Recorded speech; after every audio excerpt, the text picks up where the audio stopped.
Bonjour et santé à vous, chers dégustateurs. Je suis vraiment ravi de vous retrouver dans cette nouvelle vidéo, d'autant plus que pour tout vous dire, je ne savais pas trop quand j'allais vous retrouver en vidéo. Parce que si vous avez suivi un peu mes messages, ou si vous suivez cette chaîne, vous avez pu voir que peut-être que la chaîne avait disparu de YouTube suite à un piratage. Donc la chaîne avait été supprimée.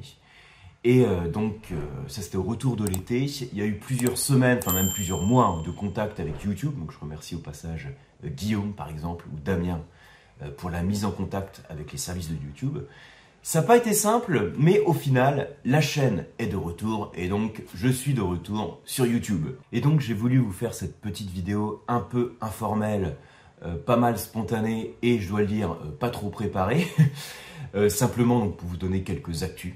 Donc, au-delà de la chaîne YouTube, il y a donc, dans les petites actus, à la fin du mois, il y a le salon des vignerons indépendants qui a lieu à Paris. J'espère vous y rencontrer. Je fais toujours des petites initiations à la dégustation qui sont sur le salon, donc c'est souvent l'occasion de se voir. Dans les actus qu'on fait suite aussi à la rentrée scolaire, il y a eu la refonte du site internet du COAM. Vous avez peut-être vu, je l'avais aussi indiqué par email, donc on a revu un petit peu toute la structure du site, l'ergonomie pour avoir un site plus joli et surtout plus fonctionnel, plus intuitif. Il y a eu aussi la mise en place d'une nouvelle formule au sein du club du dégustateur. Donc vous savez, un club du dégustateur, c'est ce système de club d'œnologie à distance dans lequel je vous envoie chaque mois une sélection de vinotes et une formation complète autour de la sélection de vinotes. Au sein du club du dégustateur, on a donc intégré une nouvelle formule qui est une formule tout audio, donc que avec l'audio en fait. Il y a plusieurs d'entre vous qui me l'avaient suggéré d'avoir ce type de formule pour avoir plus de flexibilité pour suivre ce type de formation. Donc voilà un petit peu toutes les actus. Je sais que c'est pas habituel que je donne comme ça toute une série d'actualités plutôt que de partir directement sur un thème technique autour du vin ou autour de sa dégustation. Mais bon voilà, pour moi c'est un peu la vidéo de la rentrée, du retour de la chaîne. Donc je voulais vous partager aussi ici toutes ces nouvelles. Alors, deux, trois choses. Je vais profiter de cette vidéo pour répondre justement aux quelques questions. Alors, si vous suivez mes mails, vous savez que je vous avais demandé si vous aviez des questions dans le cadre d'un podcast audio que j'allais enregistrer, dans lequel j'allais répondre à toute une série de questions. Donc, je vais reprendre plusieurs de ces questions pour y répondre ici en vidéo. Je profite maintenant du retour de la chaîne. Donc, à partir de maintenant, je vais répondre à quelques petites questions. Alors, il y a un peu sur tous les sujets. Il y a une question autour de la notion d'acidité, d'amertume, la dégustation des effervescents, l'entraînement olfactif pour mieux retrouver les arômes. Il y avait quoi d'autre comme question? Il y avait aussi comment je m'organise pour la préparation des masterclass. Donc, plein de petites questions en vrac. Je vais y répondre de manière assez rapide pour vous donner aussi dans cette vidéo un peu de valeur ajoutée autour du vin et pas que des actus suite au retour de la chaîne. Donc, première question à laquelle je réponds, c'est une question d'Olivier qui demandait comment distinguer l'acidité de l'amertume et de manière plus générale, comment reconnaître l'acidité. Donc, c'est une question assez basique. Olivier, je ne critique pas du tout ta question. C'est une question assez basique dans le sens où l'acidité, l'amertume, ça fait partie on va dire des sous-étapes de l'analyse gustative. Et donc, c'est très important que vous ayez le réflexe, l'automatisme pour distinguer l'acidité, l'amertume. Voilà. Du coup, j'y réponds en 2 secondes. Pour faire très simple, donc Olivier, je m'adresse à toi. Pour faire très simple, l'acidité, ça se caractérise par une salivation fluide en bouche. Quand je goûte un vin qui a de l'acidité, ça fait saliver une salivation fluide. Par opposition à la salivation grasse qu'on associe à la douceur du vin, c'est-à-dire à son niveau de sucre ou d'alcool. Voilà. Donc, je veux dire, c'est facile à reconnaître, l'acidité. Vous concentrez en fait sur les réactions physiologiques en bouche, sur cette salivation fluide qui est créée. L'acidité, en général, elle a un effet rafraîchissant. L'amertume, c'est une sensation, une saveur qui est associée plus particulièrement à des sensations qu'on perçoit en fin de bouche. Même si, je précise, qu'on n'a pas non plus la langue qui a des zones spécialisées dans la reconnaissance des différentes saveurs, contrairement à la notion de cartographie de la langue qu'on emploie parfois, qu'on propose parfois dans la dégustation du vin. On sait que cette cartographie de la langue dans laquelle on distingue des zones qui sont spécialisées dans telle ou telle saveur, on sait qu'elle est en réalité pas avérée et que les différentes zones de la langue sont à même de distinguer différentes saveurs. Bref, je reviens sur l'amertume. C'est une sensation souvent un petit peu désagréable parce qu'il faut savoir qu'on a une aversion naturelle pour l'amertume et c'est un mécanisme de protection, c'est un mécanisme évolutif de protection. Parce que dans la nature, il y a beaucoup de composés amers qui sont associés à une certaine toxicité. Et du coup, le fait d'avoir une sensibilité accrue à l'amertume, c'était plutôt une bonne chose pour nos ancêtres, pour éviter de mourir empoisonné en mangeant n'importe quoi. Donc évidemment, notre rapport à l'amertume, il a évolué. Le café a de l'amertume, la bière a de l'amertume, le vin peut aussi avoir de l'amertume. Et une amertume modérée est équilibrée par la douceur et le fruité du vin. Et Olivier, par rapport à ta question sur la reconnaissance de l'acidité, donc là je ne vais pas faire toute la vidéo là-dessus, mais j'avais proposé il n'y a pas tellement longtemps une approche pour distinguer les différents acides du vin. Il y a différents acides organiques dans le vin.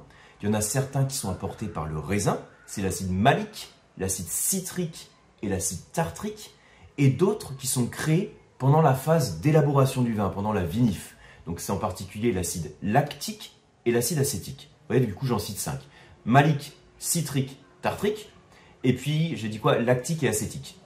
Et chacun de ces acides a créé une sensation un petit peu différente en bouche. Il y a des acides qui sont un peu plus aigrelets, voire aigres, comme l'acide lactique et l'acide acétique, et d'autres qui sont plus fruités, comme l'acide citrique, voire un peu vert, comme l'acide malique. J'espère pas vous embrouiller avec ça, en tout cas je vous mets le lien de la vidéo dans laquelle j'en parle beaucoup plus en détail. Je réponds rapidement à une autre question d'un autre Olivier qui me disait, alors depuis que j'ai refermé le livre Le goût du vin d'Émile Pénaud, j'ai plusieurs questions par rapport à l'identification des arômes et en particulier sur notre capacité à reconnaître les arômes. Est-ce qu'on a des bases génétiques qui permettent cela? Et sinon, est-ce qu'on peut éduquer son nez? Voilà en gros ta question, Olivier. Alors au passage, Le goût du vin, très beau livre, superbe livre sur le vin. J'ai eu des retours de plusieurs dégustateurs qui me disaient qu'ils trouvaient que c'était un livre un peu dense, qui manquait parfois un petit peu d'illustration, de schéma. Je trouve qu'il y a quand même pas mal de schémas dedans. C'est vrai que parfois ça peut être un peu lourd à lire, mais honnêtement, c'est un livre de référence qui a participé à l'éducation de beaucoup de dégustateurs et je m'inclus dedans.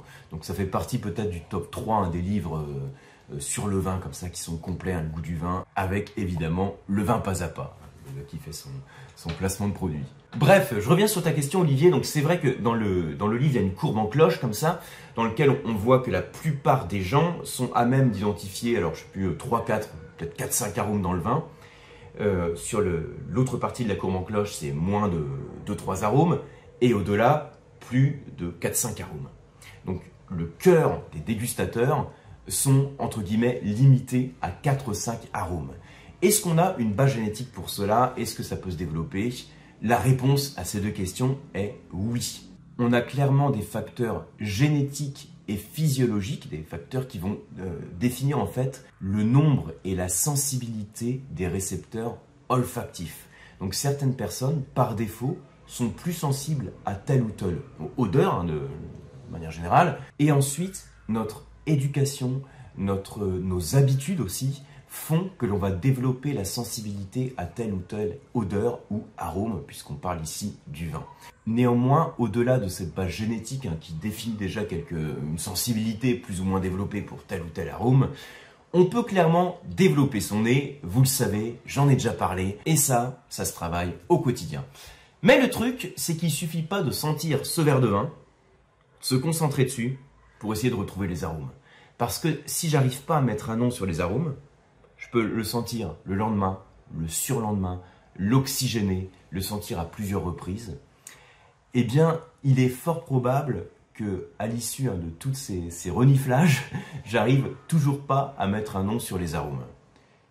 Parce que le problème du vin, c'est qu'on n'a aucun repère visuel, on n'a pas l'image de la poire, de l'écorce d'orange, de la figue, du poivre par exemple, qui sont les arômes qui peuvent être associés à ce vin. Et donc, le but, c'est de travailler son nez en dehors de la dégustation du vin. Alors, vous le savez, hein, si vous me suivez, j'en parle régulièrement. C'est la notion des explorations olfactives. Donc, j'appelle ça, moi, les explorations olfactives, c'est le fait de passer un petit moment, chaque jour, pour sentir les fruits, les légumes, les épices. Donc, le plus simple, c'est de dire au moment où on cuisine, par exemple, ou alors, si on va se promener, on va se concentrer sur les odeurs qu'on perçoit pendant un court instant, ça peut être pendant 1 minute, pendant 2 minutes. Et le simple fait d'apporter un peu de conscience sur le fait de sentir permet de développer son nez. Ensuite, Vincent, tu posais une question sur la dégustation des vins effervescents, des champagnes, des créments, pour savoir s'il y avait une méthode spécifique pour les déguster.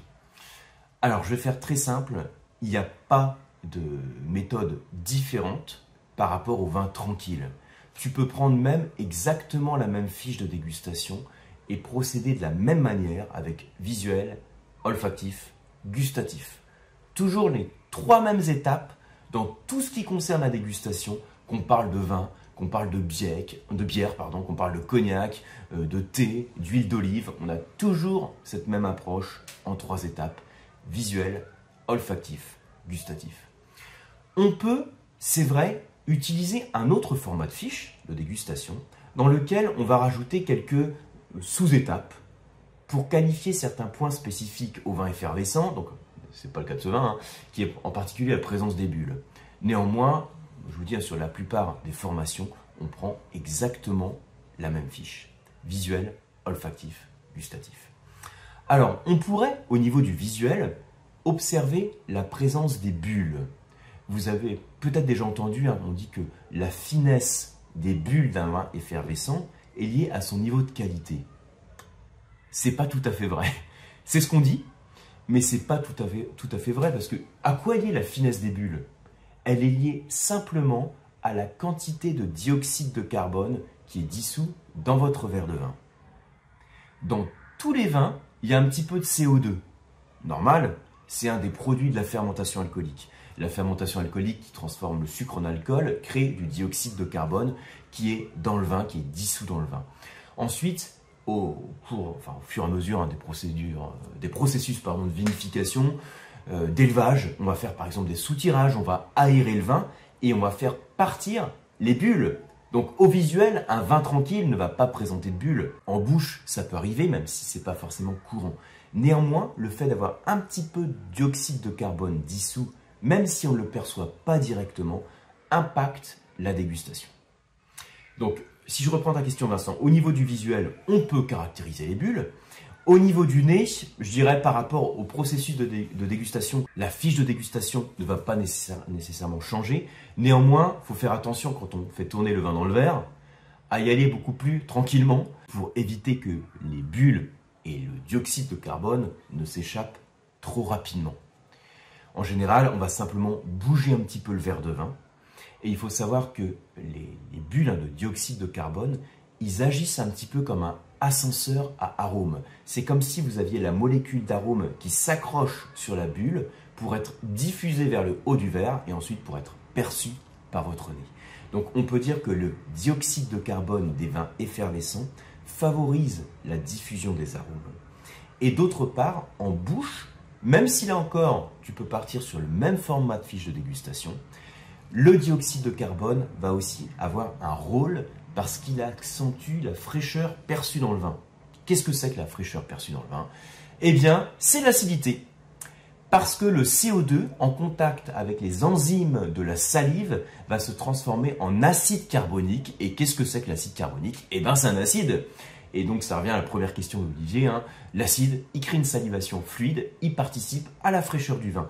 Donc, les bulles, elles créent indirectement plutôt, de l'acidité en bouche. Et donc, elles participent à la fraîcheur du vin. Et d'autre part, quand on a une certaine effervescence, ça crée une pression en bouche. Et la pression exercée par le dioxyde de carbone crée une sensation de picotement en bouche qui accentue encore l'acidité perçue. Donc voilà, simplement pour dire et répondre en 2 secondes à ta question, tu peux prendre la même fiche de dégustation tout en sachant que la présence de dioxyde de carbone va accentuer la perception, accentuer favoriser la perception des arômes et favoriser également la sensation de fraîcheur perçue. Il y avait aussi une question de Anne qui me demandait comment je m'organise pour préparer les masterclass. Alors, je réponds à ta question, ça n'a rien à voir avec le vin. Ça peut être intéressant de savoir un peu les sources d'inspiration qu'on peut avoir autour du vin. Alors, le principe, donc les masterclass, c'est les formations qu'il y a au sein du club du dégustateur, donc le club à distance. Et chaque mois, je propose une nouvelle masterclass, donc une nouvelle formation complète. Par exemple, les terroirs du Riesling. Par exemple, le cépage Gamay. Par exemple, les vins de la Rioja. Ou bien les vins de Cahors. Ou bien une forme de match entre Corbière et Fitou. Voilà, plein de thématiques différentes. Eh bien, pour trouver les sujets de thématiques, c'est absolument pas un problème. Au fur et à mesure des lectures, vous le savez, je lis beaucoup sur le vin. J'aime bien lire les publications un peu expertes ou sur la revue des œnologues, où il y a certes des articles qui sont pas vraiment orientés grand public, enfin c'est pas vraiment le but non plus, mais toutes ces lectures un peu techniques, vous le savez, c'est le domaine de prédilection, un domaine que j'affectionne particulièrement. C'est ce qui me permet d'avoir des idées qui ne sont traitées par personne d'autre dans la création des contenus pédagogiques autour du vin. Et le fait de transmettre des connaissances comme ça un petit peu techniques fait que vous avez aussi des questions que vous me posez. Et je suis toujours hyper attentif aux questions que vous me posez, comme celles auxquelles je viens de répondre, parce que ça me permet aussi, ça me challenge pour trouver de nouvelles idées de contenu. En répondant à vos questions, ça me permet de creuser des sous-points au sein d'une thématique un peu technique et donc d'avoir de nouvelles idées de contenu. Donc c'est grâce à vous que j'ai aussi plein d'idées de contenu. Donc la lecture est là évidemment, les échanges avec vous, les échanges avec les professionnels, les échanges avec les vignerons. Tout ça c'est toujours une source intarissable de sujets qui moi-même en tant que formateur me permettent de développer mes connaissances. On n'est jamais arrivé au bout, surtout pas dans le vin, et on a toujours des choses à apprendre. On le dit en dégustation à l'aveugle que le vin c'est une école d'humilité, et en tant que formateur, je pense une des qualités principales à avoir, c'est la curiosité, l'humilité aussi, pour savoir qu'on n'est jamais arrivé au bout et qu'on a toujours des choses à creuser. Et toutes ces choses qu'on creuse, moi, ce qui me passionne, c'est d'en faire des contenus qui soient compréhensibles par un amateur, sans perdre le caractère technique. Donc ça, c'est pour une partie de ta question, qui est comment je trouve les idées de masterclass, et pour la partie comment je m'organise. Et ensuite, quand il y a la thématique qui est définie, il y a une grande phase qui est la recherche d'informations. Donc là, je remercie au passage Marie, qui est formatrice au COAM et qui me donne un grand coup de main sur la partie recherche des informations, parce qu'en fait, on est obligé de chercher des informations actualisées. Si je vous partage des chiffres sur le nombre d'hectares plantés de tel cépage dans telle localisation, ce sont des chiffres qui évoluent. Donc, il faut chercher les chiffres actualisés. Si vous prenez un bouquin qui a quelques années, vous allez avoir peut-être des bases génériques, mais il faut toujours avoir cette démarche de chercher les dernières informations et les derniers chiffres. Donc là, Marie me donne un grand coup de main pour me donner toutes les informations actualisées. Et puis ensuite, Anne, dans ta question par rapport au choix des vins, ça implique en fait pour moi de choisir quelques domaines de référence un peu prestigieux au sein de l'appellation, au sein de la zone viticole qu'on étudie dans la masterclass, mais pas que. Mon but, c'est aussi de vous faire découvrir des petits ovnis ou des choses un petit peu spécifiques, un peu particulières.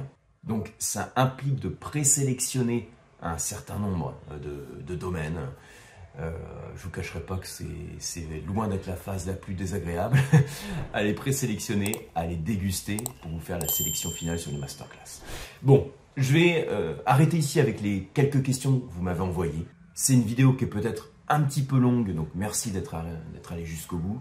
Je vous prévois évidemment d'autres contenus. J'ai pas mal d'idées qui se sont accumulées sur les dernières semaines quand la chaîne YouTube était indisponible. Attendez-vous bien sûr à voir de nouvelles vidéos. Merci en tout cas pour votre soutien quand la chaîne avait disparu. Merci à vous pour votre fidélité et je vous dis à très bientôt.